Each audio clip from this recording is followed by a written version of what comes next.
and welcome to the Afghanistan Project podcast. I am your host, Beth Bailey, and I'm really excited today to be joined by Natalie Gonnella-Platts with the George W. Bush Institute, who has over 15 years of experience advancing research, policy, and programs in support of women and children worldwide. Her current work includes a focus on the rights and well-being of women and children in Afghanistan, the intersection of economic development, migration, and gender-based violence in regions like Central America, the agency and advancement of young women and adolescent girls in sub-Saharan Africa, and the link between democratic backsliding, autocratic regimes, and gender inequality. She is the host of the Bush Institute's award-nominated podcast, Ladies First, the co-author of a first-of-its-kind analysis on global first ladies, A Role Without a Rule Book, and she served as a project lead on the development of the Bush Center's 2018 and 2019 special exhibits. Her work has also been featured across a wide range of external outlets, including the New York Times, the Washington Post, the Chicago Tribune, USA Today, Vanity Fair, the Dallas Morning News, Real Clear World, and Politico. Natalie studied communications and international studies, peace and conflict, at the State University of New York at Fredonia. She earned an MA in War, Violence, and Security Studies from the University of Sussex in Brighton in the United Kingdom. And prior to her current role, she's held various positions in London and New York at organizations including BBC Worldwide, the Legatum Institute, and AIG, among others. Natalie, you have an incredible background. It's so great to have you here today. Well, you're so great to have me. I have to open by saying, we are recording this the day after International Women's Day in Women's History Month here in the United States. So first and foremost, it's always great to talk to women who are having hard conversations on security and well-being and, the realities that are facing so many vulnerable populations, especially Afghans. But likewise, to talk about what is happening in Afghanistan right now, which truly is the worst place in the world to be a woman. So lots to talk about. And I really appreciate you opening your space for this particular conversation on this particular day.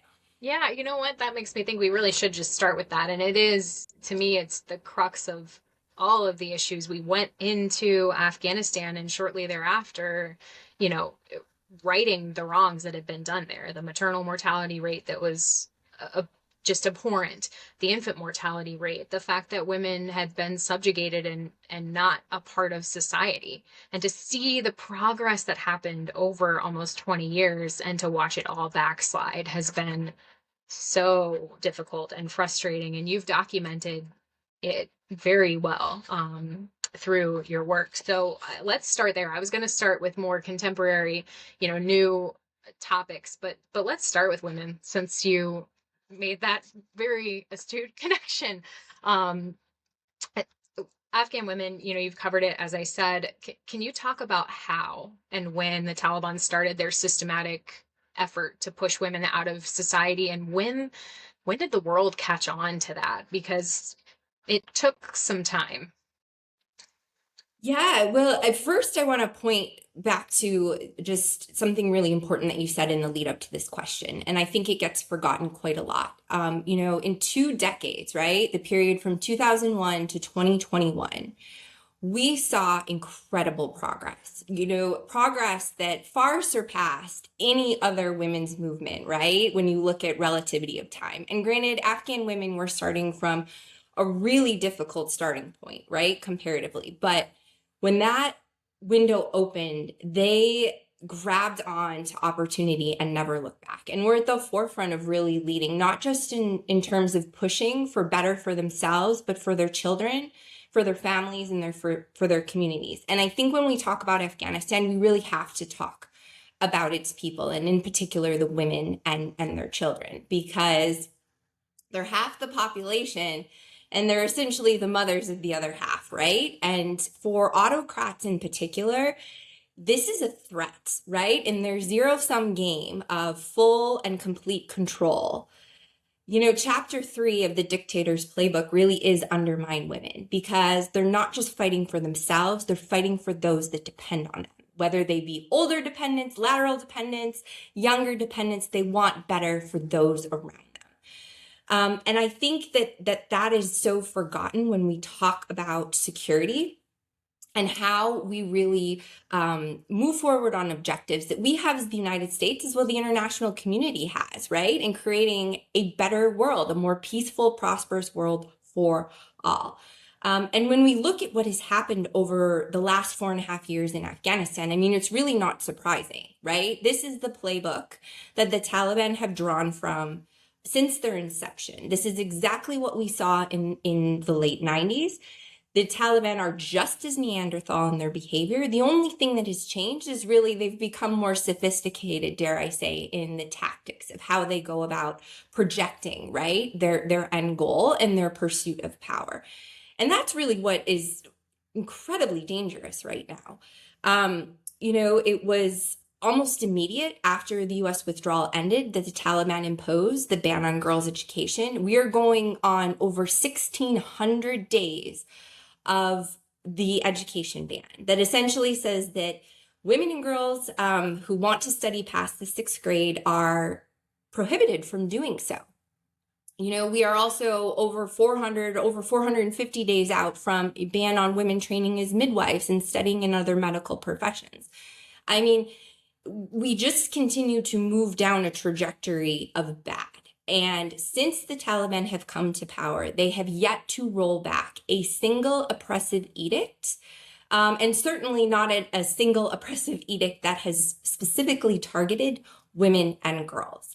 And so, one, not only we shouldn't be surprised, but two, the fact that nearly 5 years on, we continue to draw from the same status quo is incredibly concerning, because in so many ways the Taliban have made gains in terms of their objectives. But when it comes to really, meeting key security objectives and certainly improving lives in Afghanistan, none of that has happened. It essentially has gotten significantly worse. And so, it just goes to show you that you cannot disconnect how people live, right? That has a significant impact on security implications. And, the well-being of communities, whether they be in Afghanistan, whether they be in various countries across Africa or elsewhere in the global South, really are imperative to the objectives we have as the United States in terms of our foreign policy goals. And we can get more into the nitty-gritty of exactly what this repression looks like and what it means. But I think first and foremost, we can't be surprised, and we also can't continue to expect that the status quo is going to make a difference, because we're 5 years on. Yeah, I think that brings up a really important question that I've always wondered. I remember when they said, well, we'll treat women, we will give women good treatment. We won't do what we did before. We're going to treat them as the law of Islam demands, right? And some onlookers thought, oh, this means that it's going to be okay. And the rest of us said, no, it's not. And I wondered, did you feel like it was the frog in the boiling pot? And that's why, where the water temperature just got brought up to the point that things were, now it's, you don't feel it because it just keeps happening. I mean, the international community did very little after when they finally did ban education. They said, oh, girls can go back to school. And then they stopped that the day that it was supposed to happen. And there was a mild outcry, and then there was really nothing. And why do you think that has happened? That there hasn't been this massive movement of anger from the international community about the situation for women in Afghanistan? So on this particular question, I think we have to take a step back from the Afghanistan component of this, which I do want to come back to. We are 25 years out from Security Council Resolution 1325, Women, Peace, and Security. We also have our own Women, Peace, and Security Act here in the United States, which is approaching, nearly a decade of its existence. And the international community really does so much in terms of, speaking out and moving forward these statements of condemnation and these resolutions attempting to inspire better. But where we still have a serious disconnect is moving those words into action. So, it's not surprising that we are where we are at this point in time. But I think nowhere is the need to put action behind words more needed than in terms of the situation in Afghanistan. I mean, we are essentially in a situation where we have gender-based apartheid, right? Gender persecution is so egregious, it's so systematic, and it's regularly utilized, not just as a means of cruelty, which it certainly is, but as a means to perpetuate and expand the regime's pursuit of control and profit. They are literally profiting off of human suffering, and that is unconscionable. And so, as a global community, we need to mean what we say when we talk about the importance of women, peace, and security, when we talk about the value of equality for all, when we talk about the importance of women and their contributions on peace and prosperity. And, the research speaks for itself, right? We are all better. Our lives all improve when women hold equal and active roles in society. And, Mrs. Bush often says, when you see societies where half a population is left out, you see a failed state. And so, I think that we are at a really important precipice. And when you look at all that has transpired, yes, the global community maintains this posture of quote unquote non-recognition, right? At multilateral levels, we continue to deny them that legitimacy. But at bilateral levels, every month that passes since the onset of, September 2021, when the Taliban, reassumed power, they continue to move forward in their pursuit of formal recognition, formal legitimacy. And that is deeply concerning. So we really should not be surprised as a global community that, this has transpired. And the apathy that has been, exuded in response to what is happening to women and girls in Afghanistan is truly unconscionable. And I think, global leaders who proclaim to stand by gender equality and key security priorities really need to reexamine sort of how we've so far approached the Afghanistan question. I 100% agree. I always go back to the one UN meeting where the UN said they would meet with the Taliban. The Taliban said they would meet as long as the UN did not allow Afghan women to be present. And the UN kowtowed to them. And I thought, how dare you? That is, you don't do that. I mean, there's nothing that needs to be discussed at that point that you're going to not let other women participate. And I really want to talk about these policies because you outline a lot of them that haven't gotten lots of media coverage. But I also want to just briefly talk about how this hate for women has spread with them as they've moved. When they reached out to India, and what took place was, do you remember when Amir Khan Mataki went to the Uttar Pradesh seminary and basically said no women can be present listening, and there were all these women journalists, and they were at first not allowed to participate in the discussion after they had been told by the Indian representatives that, no, you can participate. And what do you think of that when these countries listen and kind of say, oh, well, it's an internal matter? That is a cultural, they use the term that it's a cultural sensitivity issue. A lot of them do, because that's how the Taliban couch it, I think. What do you think? How do you feel about that when these countries reach out to the Taliban and cooperate with them and kind of cast that part aside? So this idea that, the way in which the Taliban subjugate women and other, vulnerable populations in Afghanistan is part of Islam or Afghan culture is such a fallacy. And if you look at Afghan history, even within the, 21st century, 20th century, there are key milestones that disprove that. But even more so, again, going back to, what we saw from 2001 to 2021, I'm so grateful for resources like what the Asia Foundation had previously put together with the survey of the Afghan people. And if you look at that and you look at just the vast majority of Afghans who support things like women's suffrage, access to education, secondary, tertiary, women's employment outside the home. You look at the fact, again, I draw back to those 20 short years, women were almost a quarter of the workforce. They had 27% representation of women in their legislative body. That's higher than the global average. Again, this was seen in 20 short years. And you need the active participation of Afghan society to get, to that progress. And sure, there was a lot more progress that needed to be made. But 20 short years, that's what we saw.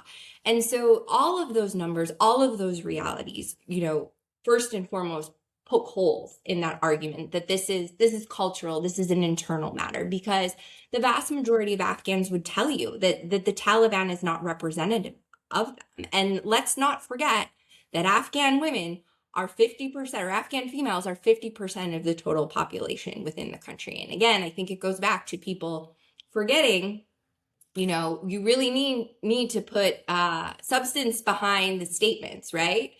In terms of where you stand on gender equality. And it's not just India. You brought up India as an interesting example, but this is happening writ large. I look at the fact that, we're coming up on, what is it now, almost 24 various missions and, around the world that have a, Taliban designated representative. It may not be the ambassador, but it certainly is a senior member of, a diplomatic position. That is inching towards legitimacy, right? You also have the fact that, and I want to talk more about the sanctions, in particular, the UN sanctions later, but, coming back to your frog in the pot analogy, we have these sanctions at the UN, targeted sanctions. That list itself has not been updated since 2015. Not a single talib has been added, right? So, I think of the good work that the organization, the Middle East Institute, has put together. They have a fantastic, overview of the who's who of Taliban leadership at the moment, right? They've got over 1,200 names listed, from senior leadership to municipal leadership. And if you look at that and see, well over 90% of current appointed Taliban officials are not subject to any form of international sanctions. That is both UN, US, EU, UK, and so on, right? And so we are not making any sort of movement on them to hold them to account, let alone countries at bilateral levels, whether they be India, whether they be Bangladesh, who just recently hosted a delegation on economics and trade. You've got various examples, including, hosting senior talibs responsible for education and sport, two sectors that women are completely banned from, actively welcoming Taliban officials. And, at the same time, it's kind of like postcards from Kabul. You have all of these senior officials who are actively going into Afghanistan. And it's not just Russia and China, right? And we got to call out Russia and China. Russia, the first to formally recognize the Taliban, but then at the same time, you have the Chinese, who were the first to, anoint a Taliban ambassador back in 2024. But they're actively posing for photographs with Taliban officials. They're posting on social media that they had these interactions. I mean, what do we expect? And why are we, as a global community, both within our institutions as well as, everyday citizens, not calling this out? Because in so many ways, this is not just complacency to the situation that's happening in country, it's complicity. And going back to my point on the Taliban and, their sophisticated approach these days, they are masterful when it comes to communication and propaganda. And you best believe that those photos are, immediately circulating on their social channels. And it's really not just disheartening, it's deplorable in many senses. And then you also have influencers who in many ways are using their reach, are using their visibility to give the Taliban a platform. And that is just as egregious as what we're seeing play out, within various examples in the international community. The one other thing I will say on this, we got really curious about where the Taliban were going, who they were meeting with, what they were doing. Again, they like to talk about it. And so obviously there are the travel ban exemptions that are granted for those who are sanctioned at the UN level. But there are also, again, coming back to that over 90% who jet set regularly around the world with little penalty or barrier to where they go. And so at the Bush Institute, we've actually started tracking this, mapping this and documenting when this occurs, because I think the lack of knowledge and appreciation for just how frequently the Taliban are accessing the international stage, requires a re-examination. And so, we started to visualize that, which you can find on our website. And it's really, it's incredibly alarming. How did I not know? That is amazing to do, because you're right. And as you're saying this, I'm specifically thinking about the times that we've sent people like Sebastian Gorka and Zalmay Khalilzad to go negotiate. And when they're there to talk about our hostages, right? And I know that because of what they say when they come back. But the Taliban, every single time, puts it on their Ministry of Foreign Affairs site, the pictures of just men in a room. And they always say, we talked about the economy, we talked about terrorism cooperation, we talked about da da da da da da. And like anything that they said about wrongful detainees is kind of hidden away. And that's how the Taliban is couching it, because they desperately want to be recognized by the US and by everyone else. And that in and of itself is concerning. And I can't stand, you always have to parse through and see what's the reality here if the Taliban are putting something out. But what places, to go back to your travel list, what places are these non-sanctioned individuals traveling to? Oh, everywhere and anywhere. I mean, Oh, it's really, you've got Indonesia, they've popped up in the Gambia, right? For the OIC conference, they've been to Europe. And once you have, the Schengen visa, or you have access, it's the options are endless. They often go to neighboring states. We've seen them in Japan. Obviously, they've been to Russia and China significantly, and that's both sanctioned and non-sanctioned individuals. They've been in Norway. It's incredibly concerning, the frequency with which they travel, the access that they have to global markets, to platforms of influence. And the global community really has done little since their return to power to hold them accountable. And what I think is particularly interesting is every time, within the Doha process, the Taliban comes to the table, when you look at their list of demands, top of the list is the removal of existing targeted sanctions. They want it gone. They were not happy when back in the summer of 2022, the blanket exemptions that those who were sanctioned were afforded, or a small subset of them were afforded, were permitted to expire. Thanks in part to the leadership of Ireland on that during their Security Council term. This has influence, and it surely is something we have yet to try. So why there has been such little movement on this, and I recognize that there are some challenges, right, when you look at the Security Council composition. However, we are 5 years in. There has been very little change that has been made in terms to how the global community deals with the Taliban. And if we're expecting them to get better, I think, we have seen time and again through the examples of the last 5 years that certainly is not going to happen.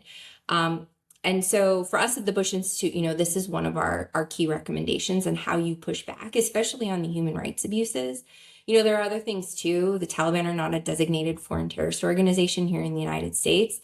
There are options like Section 311 of the U.S. Patriot Act, which could be used to designate ministries and sub-ministries as primary money laundering concerns, which would make them incredibly unattractive to at least U.S. businesses. And let's not forget, when the U.S. leads, others follow, right? And so if we want to see changes from others, we ourselves need to lead on.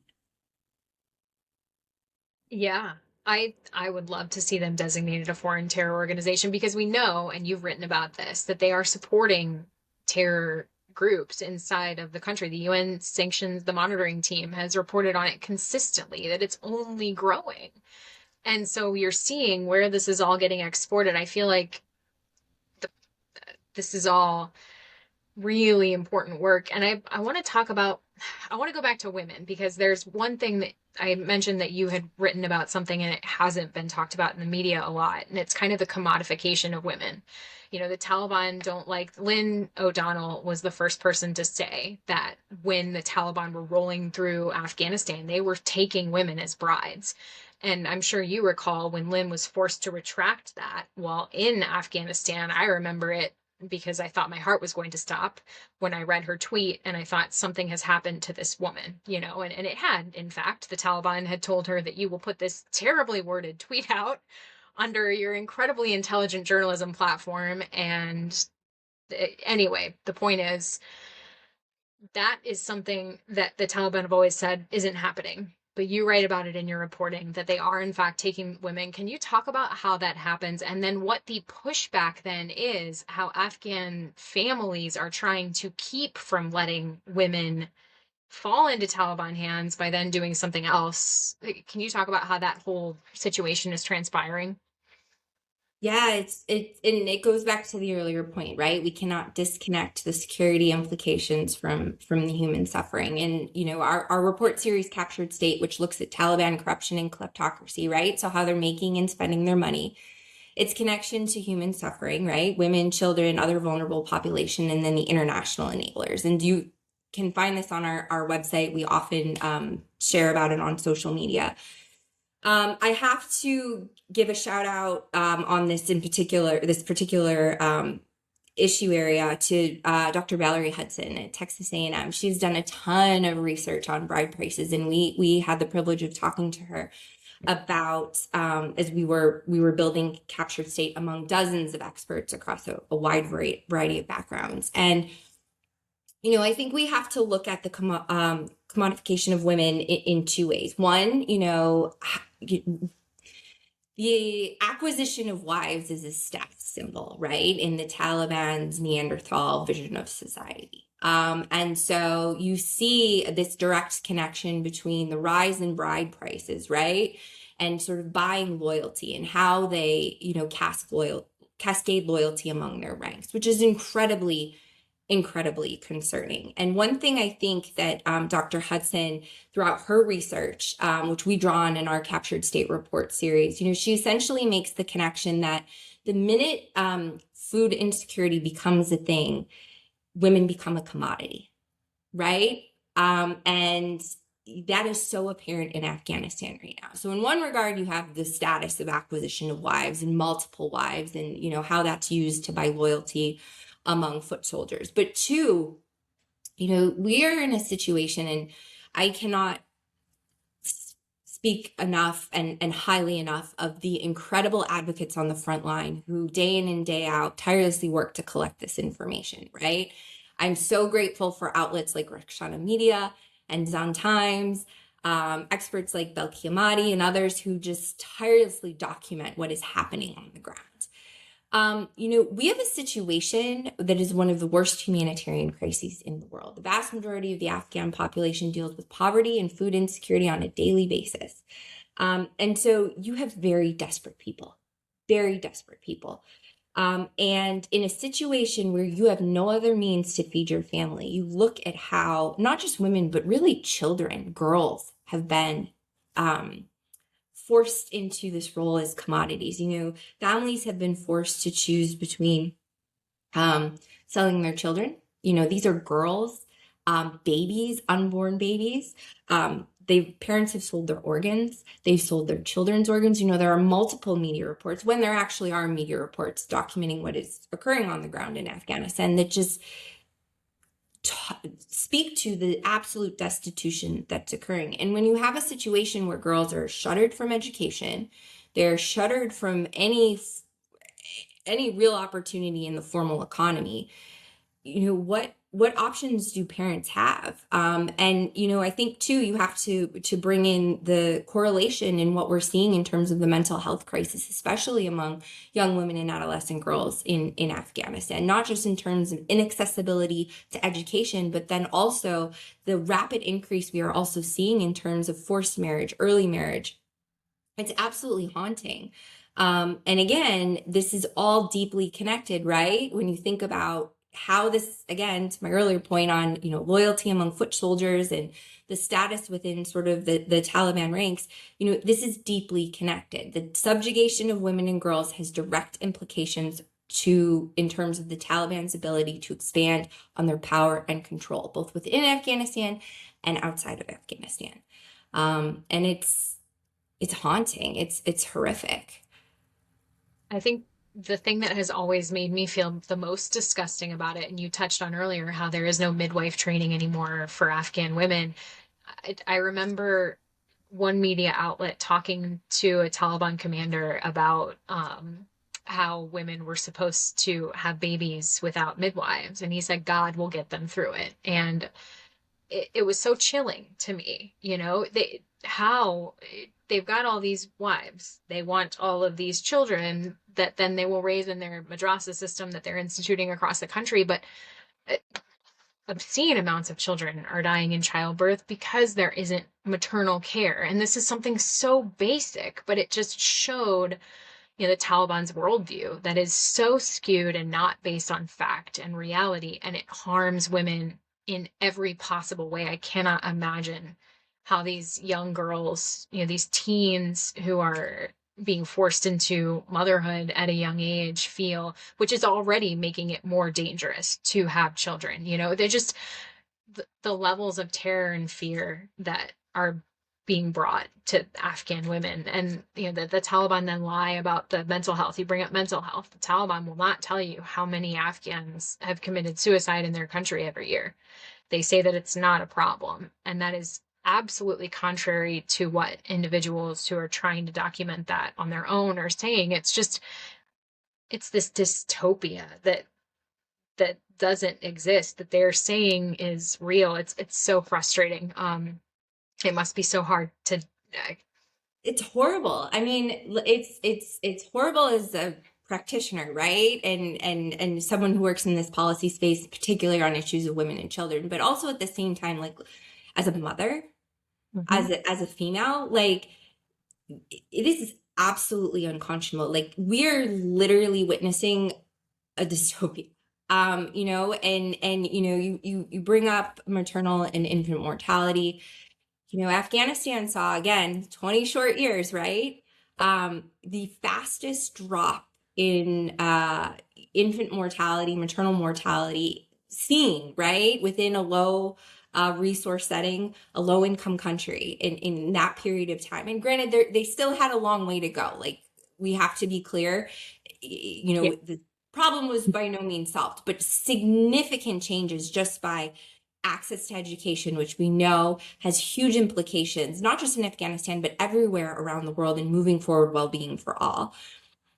We saw, an increase in terms of, under 5 survival and all of these really, really important things. And that has been eradicated within the blink of an eye. And I'm not just talking within the last 5 years, 2 years ago, there was a great BBC report that documented, 167 children were dying every day in Afghanistan of preventable and treatable illnesses.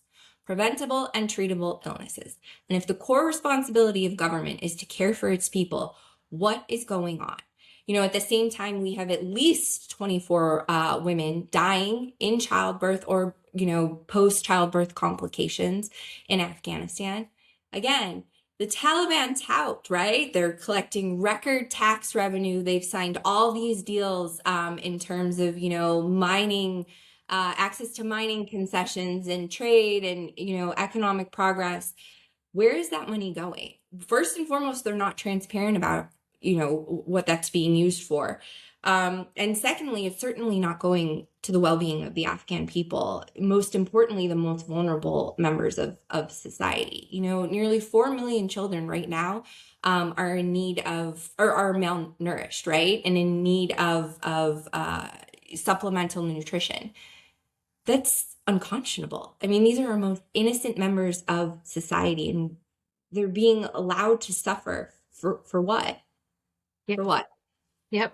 And you write about this a lot too. And this is prior to Trump admin. Many of the articles that I looked at before we spoke were, about so important, right? How the Taliban capture aid, they give it to their loyalists, right? I've been watching it since literally they took power, and I had sources inside Afghanistan telling me and showing me pictures of, wealthy people getting international aid. And that's such a huge problem. We know that a lot of aid is going into the country, that they've been able to get their fighters inside of NGOs basically, so that they're on the payroll. And there are a lot of ways that the Taliban are taking aid, right? But at the same time, there is an effort underway to stop aid into Afghanistan. I'm wondering, what is your take on where the right path here is? Because some of that aid does get through to those individuals who really need it. And I can't personally come to a conclusion on that, whether we should try to stop aid from going to Afghanistan at all, if it would benefit the Taliban, or if we need to let that be a sunk cost at some level so that people do not die.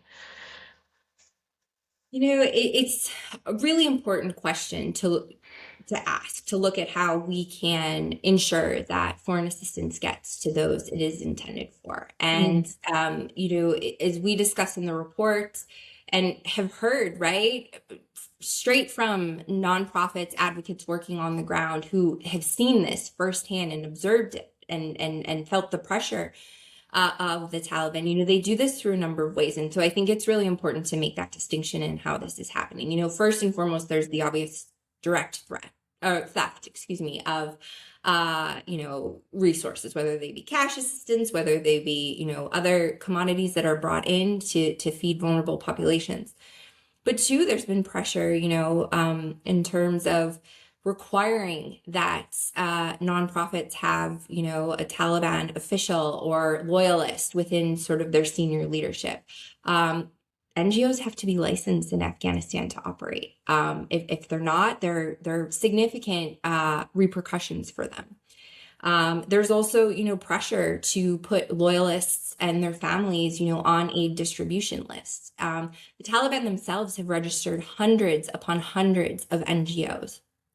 And so these are all things that we as a global community not just need to be aware of, we need to document, we need to respond to the situation adequately, and we need to take this as a lesson learned for other circumstances, right? Because autocrats learn from each other. These things don't happen in isolated vacuums.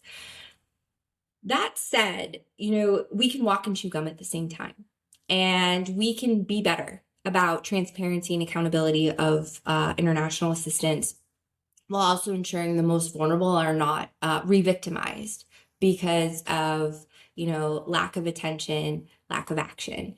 And I think of, when I get this question, I can't help but think of so many tremendous organizations. Many of them are registered nonprofits here in the United States, or, similarly in places like the EU, the UK, Australia, who are doing tremendous things, who themselves are not party to, that huge inflow of foreign assistance that flows into Afghanistan via the UN.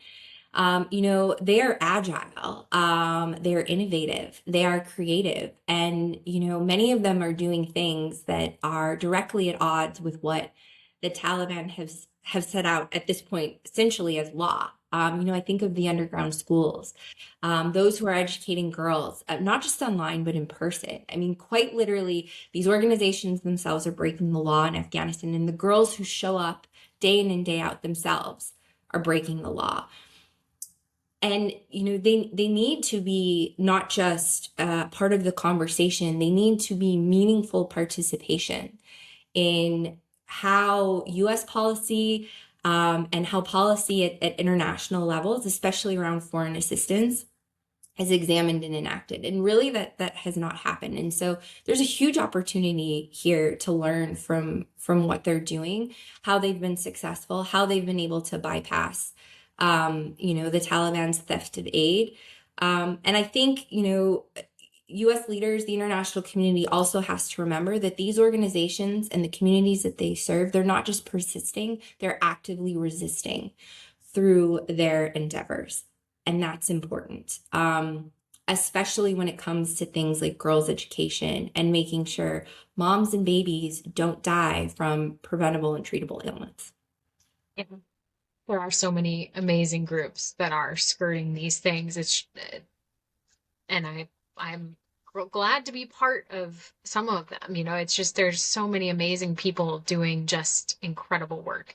And you're right that is a great point to leap off from, and try to find a way to help, because we can't just leave people without assistance right now. There would be, I can't even imagine the trauma that would cause, but we And don't want to enrich them.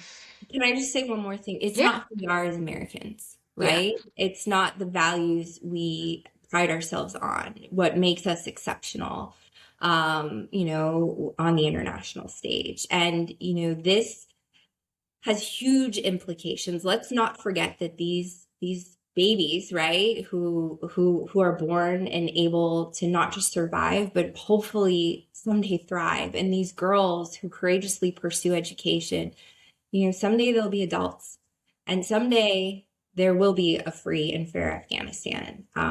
I believe that. And so many of us who are committed to this work, we hold that reality so dear to us. It unfortunately may not come in the time frame we're hoping for, but the goodwill that can be extended and ensuring that these folks have a chance not just to live, but for a life, it matters, and it matters to our priorities as the United States. Yeah. And I think that the women need to see that too, because it's a bleak environment when there is no noise of anyone trying to help you. And I think it's really hard for women who are in places where maybe they don't have access to social media, right? They don't get to hear that that's happening, but there are so many Afghan girls on the internet. There are so many, and they need to know that there are voices who care and that they haven't been abandoned, that it's just this season is a difficult one to affect change, but they're doing the changing. That's the great thing, is they, like you said, they have that spirit. They're not giving up. I think that that's the hope for the future of Afghanistan. There's all these people who don't believe in the Taliban, who are quietly making sure that, they don't want to be on the Taliban's radar, because we know what happens when you're on the Taliban's radar. You go to a Taliban prison. There are children in Taliban prisons. Barbie and Philip Reynolds, when they just came back, said that. Barbie said that she was held in a giant women's prison cell, and she could see in the unit over from hers that there were children there. You don't want to anger the Taliban. There are a lot of people who are being silent now because they fear death and Taliban prison and torture. But I think a lot of Afghans, if they were given a vote, they would not support that regime. So I think giving them hope is really important too, and not just abandoning them. I'm so sorry to cut you off. Oh, no, go ahead. Just as you were talking about, the realities in detention, which includes children, that the Minister of Justice and the head of the Supreme Court in Afghanistan not currently listed on the UN sanctions list. So, these are things that there are direct connections here. And these are things that are long overdue, because they're allowed to not just exist, but expand. And the Taliban have only gotten more brutal. I think of just the horrific report too that Rakshana Mini and The Guardian published about 18 months ago, documented sexual assault within the detention centers against female prisoners. And And that has been validated over and over and over again. And, those who've been responsible for this have faced zero accountability, very little condemnation on the international stage. And so, again, if this is allowed to continue with little response in Afghanistan, what's stopping any other autocrat extremist organization from pursuing the same tactics going forward? Yeah. And you know what, that one report is so amazing to me because in the lead up to that report being brought out, because that was the one that the woman actually showed the video to the Guardian. Before that, there was talk of all of the terrible things going on, women being impregnated, raped, forced to have abortions, killed when they got too sick. Because I have a friend who runs a nonprofit. She helps Taliban sexual assault victims. She said without fail, every single woman who comes to her and child has some kind of sexually transmitted disease. And, these women were being killed because they were too sick. All of these reports were coming out, but there was no proof. And I remember asking the Taliban, which is still something about my job that I can't wrap my head around, that I have to talk to the Taliban as a journalist. But they said, oh no, that's all fake. That's all fake. And then a week later, the Guardian came out saying that they had seen the video. And it's abhorrent. No one wants to read what the Guardian had to see. But if no one had come forward, if that courageous woman had not come forward and said, here's the video that they sent me so that I wouldn't talk to you, see it, no one would have that evidence. And the Taliban would keep spinning their lies that this is not happening. No, it's, and people believe it. I still can't believe that people believe what the Taliban are saying. But I'm glad you brought that report up. I always want to highlight how important that was, how difficult that must have been for that woman to share that video. But how important it was in the scheme of things to really show, no, it is happening. You've written about how there is a movement in the international community to get gender discrimination included under the definition of apartheid in terms of international law. How is that coming along? Has it moved forward? I haven't heard anything on it recently, so I was hoping you might have some updates. So this effort to codify gender apartheid, essentially expanding the definition to include gender-based persecution, is been entirely led. And I think first and foremost, we have to give credit to the women who've been leading the charge on this, by Afghan and Iranian women. And one of my favorite resources out there on this is the End Gender Apartheid campaign and the tireless work of advocates like Mitra Mehran. And essentially, the group, and I'm totally summarizing, and I encourage all of your readers to Google End Gender Apartheid and check out just the policy materials that they have put together. They looked at all the different ways that this could be done, and there are a few.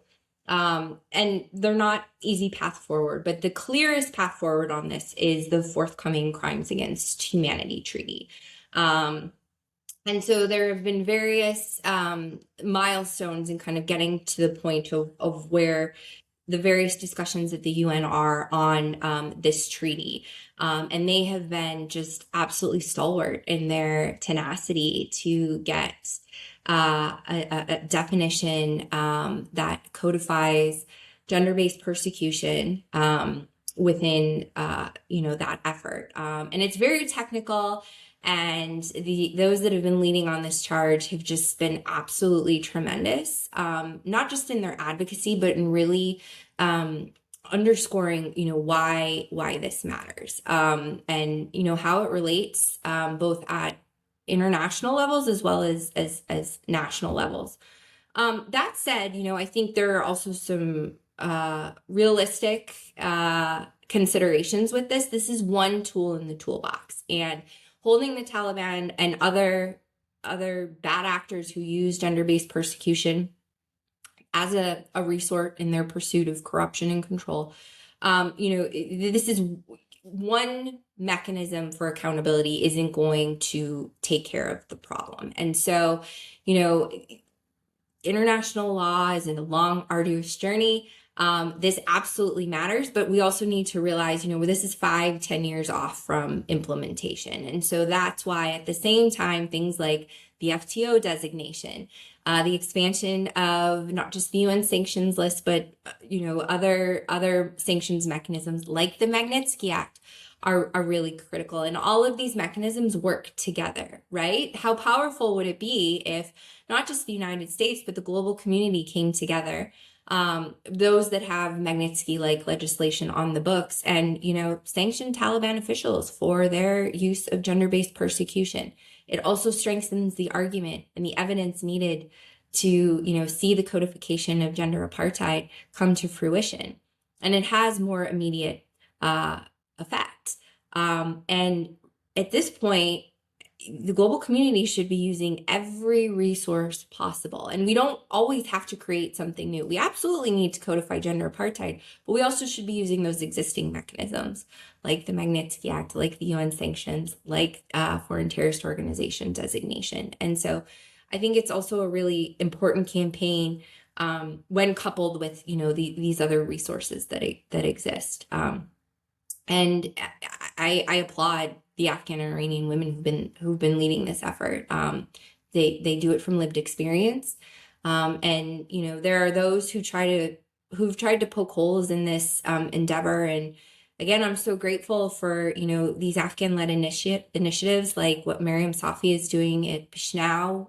She's actively surveying women across Afghanistan, every province. And she specifically has asked, do Afghan women within the country support this effort? And she's explained what it's meant. And they have said, the vast majority of them have said, yes, we absolutely do. Even if it makes things more difficult for us in the near term, we want to see accountability. We want to see justice going forward. And so this is something that's not just led by the diaspora, but, has the backing of women within Afghanistan as well. Well, yeah, I think that's really important because there are those out there who will say, no, women love it here. They're safe. They don't have to worry about men going after them in public. And it's like, what women are you talking to? I've not heard a single woman who's said that. So it's great that Afghan women are being queried about this. Their feelings are the most important ones here, I think. Let's talk about the sanctions. You've mentioned the UN sanctions a number of times. I had read that the UN Security Council just renewed the sanctions against the Taliban at the US's insistence, and that the travel ban, because I don't know if you had been watching this whole debacle last year. I think, the Trump administration was trying to use the carrot approach with the Taliban for some time to get our people back. And there were some instances where we let people who were on the sanctions list travel. And I think that was hey, you work with us, we'll work with you kind of situation. But apparently those travel ban exemptions have not all been renewed this year. And I'm wondering if you see this as a positive development, if what could be done more by the UN, maybe, if there is. Obviously, we've talked about adding more people, but did you see that as a positive thing that those sanctions were renewed for another year? So the UN Sanctions Protocol, or the 1988 committee, is the one who oversees all of this. All 15 members of the Security Council are active participants. And I think this is an incredibly underutilized mechanism in holding the Taliban accountable. Again, I come back to my earlier point that it's the first thing the Taliban ask for whenever they're given a platform in sort of, the Doha process or other similar discussions. So anything we can do to keep that intact, to expand on it, right? Long overdue, is important. I will say, and we could have a whole episode on this. Prior to 2022, there were essentially blanket exemptions that were granted, where the Taliban could come forward with, however number of designees for a blanket exemption, which allowed them the ability to travel without coming forward and having individual sanctions approved.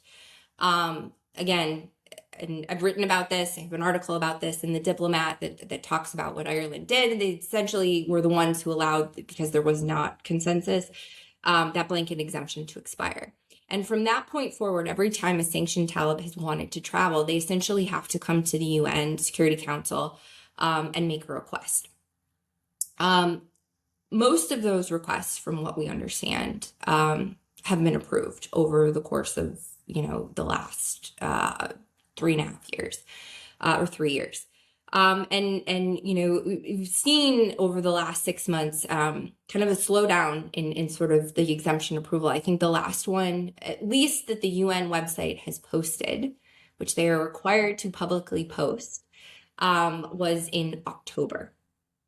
That said, we can't forget that, right? That other 90+% who is not sanctioned can travel wherever they want, whenever they want. For the most part, I realize there are other challenges with that. And that's really where this needs to go further. And let's be clear, and you can go to the 1988 committee website. Every year, the chair of that committee is required to issue an annual report. It's supposed to list all of the exemptions. They're anonymized, so they don't necessarily include the name of the individual or things like who paid for travel or maybe what city they went to, but it essentially has the date, the country, and what they traveled for. They're traveling for medical care. Again, let's bring it back to those 167 children at least who are dying daily of preventable and treatable illnesses, right? The fact that women are having to give birth at the gates of hospitals, according to one of the most recent UN reports, right? Because they don't have a mahram. And yet we are permitting Taliban leaders to travel internationally for not just basic care, but in many regards, you look at where they're going, I'm sure some best-in-class medical care, right? While children die needlessly. They're traveling for events. They're invited to attend conferences in places like Russia. They were, talking climate change in Azerbaijan. Granted, those weren't sanctioned officials per se. The OIC meeting, as I mentioned, in the Gambia. They are going for bilateral dialogue. I can't help but mention the instance, and again, this is on our travel tracker, they were recently in a country to talk about sports collaborations and education. And yet, girls and women are banned from both. And then they obviously travel for religious regions too. But let's not forget that women cannot actively worship in public. And they are cautioned from praying too loud. If other women hear them actively praying in public, that's a no-go. And so I think time and again, these exemptions and the requests are made, and for a long time they weren't denied. At the same time, too, there are instances where countries have permitted Taliban leaders who are sanctioned to travel without an exemption. We've tracked this a little bit, and we will likely be adding to our Taliban travel tracker. But again, going back to that UN report, over the last year's report, the 2025 report, I think there was something like 25 exemptions requested. I think 18 of those were granted. Sometimes they just don't end up traveling. But among that, too, it listed there were 8 instances where sanctioned Talibs traveled internationally. What happened? Taliban certainly weren't ostracized publicly because of it. The countries that hosted them certainly weren't ostracized publicly because of it. And so we have these things and they just exist and we're not using them. And we're certainly not, at the very least, naming and shaming those who, again, not just are complicit or complacent, they're actively complicit in what. And so you will see in everything I write, every op-ed, every interview, this podcast included, top of my list is not just the utilization, but the expansion. It's very woefully based. Yeah, I think that's so important. I always think about Siraj on Hajj, and just the absolute adulation of the people around him as, he has a $10 million bounty on his head and he's on the Hajj. It's just mind-boggling, right? How is that possible? Well, and let's be clear, Hibatullah Akhundzada is not sanctioned. Oh my gosh.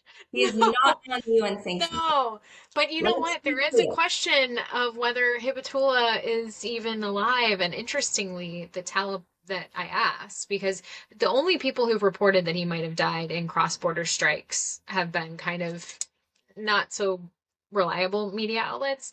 I asked my Taliban contact who always responds, and no answer about Hibatullah. But then again, MMO was dead for 3 years before they ever admitted that he was dead. So really, but Hibatullah, man, he's the one. I mean, he's the person making so many of these decrees. I'm astonished to hear that. Well, I'm gonna try to not get angry right now. That's the thing too on this. Like the way if you go and read the sanctions, right, they're very much a counterterrorism tool. And so let's be clear on that, right? They Yeah. can't be used writ large. But again, and we do this in our reports and so many others regularly, put out scholarly research and both qualitative and quantitative data that demonstrates that all of the bad things that the Taliban are doing in country directly tie back to key terrorism and security concerns the United States and others have. And I think of, one of the most prominent examples of this is obviously what they've done to the education system. So you could argue that not just the ban on girls' education, but the co-option of education infrastructure, the elimination of contemporary subjects, the expansion of, extremist ideology, which has been documented time and again, thanks to brave Afghans within the national curriculum, as well as the utilization of there's literally jihadi madrasas, right? And so that is a direct connection back to key terrorism concerns. And if these sanctions were originally written with that mindset, I think this is one of the most clear examples that, if nothing more, requires a reexamination of the list itself and hopefully, not just implementation, but the expansion of how it is utilized. Yeah. And I think when you look at the way that the Taliban work, I mean, the legitimacy of that organization, it comes from the head, right? It's that everything comes from that. And yeah, they have trouble controlling their people on the ground sometimes, I think. And sometimes they use that to their advantage. So you really do have to not just get the top level people, but you do have to get the top level people. But you've got to get everybody. Like you're saying, if 90% are not sanctioned, you will make no progress. It's why for 20 years we were not able to stop the Taliban because we were not getting all of the levels. I very much hope we go a step further. Things like the FTO designation, things like the primary money laundering designation, things like making a concerted effort to include Afghan civil society advocates in visible and meaningful dialogue on the future of Afghanistan and what Afghanistan means for U.S. and international security objectives. All of these things are absolutely vital. And, it's always heartening to see influential bodies, whether they be, governments themselves or other influential institutions, take steps to hold these just brutal Neanderthals to account. But, we need to continue the momentum forward. And so that is what I will kind of say on what's transpired. And it'll be interesting to see where this goes in the days ahead.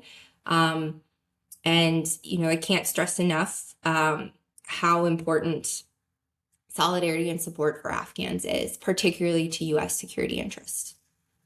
Absolutely. And I love, you mentioned civil society in so many of your articles, and I think it's so important. I've watched a lot of splitting almost in the Afghan diaspora of people who are, there's anger about why the previous government failed. There's blaming, there's all these different things. And we really do need to bring people in and create kind of a dialogue within our state so that once the Taliban are gone, I think that there are people who have, are familiar to our country who we've helped, just we've brought into the conversation and kept in the loop and have at our disposal to help bring that democracy back. It's such an important thing, and for people to not feel completely left out. I think in the interim, as the Taliban are leading this country, I think my favorite example is like Manija Bakhtari. I don't know if you've been able to interact with her. She's the acting I don't know if she still is, but she was the acting ambassador to Afghanistan to, was it Sweden? Switzerland? Now I can't, Austria? Austria. Austria. Yeah. Incredible woman. And she just kept in that role. And Austria didn't recognize the Taliban, so she could keep in that role. And she just continued to advocate for Afghans in that capacity. And, that's what we should be, I think, doing, is keeping people in the roles as long as we can. And I don't know. And It, creating that space, the point that you made too on creating that space, right?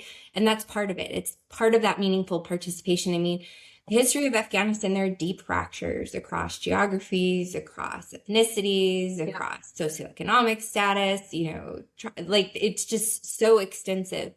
And creating a space for Afghans to come together and to collectively decide what they want for the future of their country is so imperative. And that really hasn't happened. And I applaud, there are so many diaspora groups who've been, people who are forced exiles who've been leading on this. And this is an absolute space where the international community, the United States included, can have a real impact. And it certainly will, needle the Taliban, which at the end of the day, like, should be, it is, it's paramount. We know what they want. We know what really makes them tick, and what they don't like, what they see as critical pressure. And so why we are not pursuing the things that they really dislike is especially 5 years out is mind-boggling. And hopefully, we will start to see movement.